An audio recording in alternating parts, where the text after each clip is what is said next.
The following story has been brought to you by StoriesToInspire.org. I'll tell you an incredible story. It's a true story that happened. There was a fellow who went to the neighborhood grocery store at 1:30 a.m. Who does he see at 1:30 a.m.? There's not too many people in the grocery at that hour. But he sees a guy, and he's looking at the guy, he says, gee, he looks so familiar.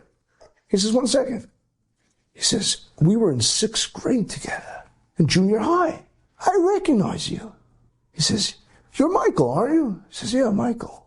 He says, you know, Michael, I remember you. You were the best hockey player in school. And not only that, I remember you were great at history. And not only that, you were a pretty nice guy too. You know, usually if you're a sports, athlete, you got this chip on your shoulder. And Michael's like, really? Oh, thanks. So he says, Michael, let's stay in touch. They exchange phone numbers. A few weeks later, this fellow who went to the grocery store at 1:30 a.m. gets a call from Michael. And Michael says, I want you to know that the night we met at the grocery store, you saved my life. I saved your life? What do you mean? There was no hold up at the grocery store? Like, you didn't have a heart attack? How did I save your life? Because you don't get it. That day was the worst day of my life. I had such depression. So much bad was going on. And that night, the reason why I was in the grocery store was to buy a switchblade and some other things and a pen and paper to write the letter to my parents explaining why I took my life. That night, I was to be dead.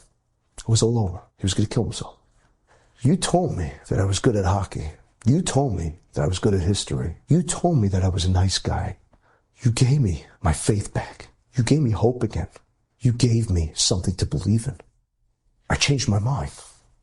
You saved my life. You know how many times I have been told, me personally, I've been told by people, Rabbi or Rebbe or Rav, you saved my life. I said, I don't remember you drowning. I'm not a lifeguard. I don't remember, doing a defibrillator on you because you were having, cardiac distress. I said, no, you don't understand. You saved my life. You called me just when I needed to get that phone call.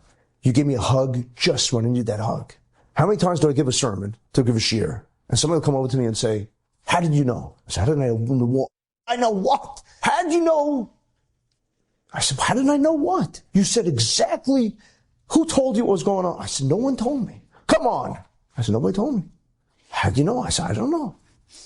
Your words come from Hashem. Enjoyed this story? Come again. Bring a friend.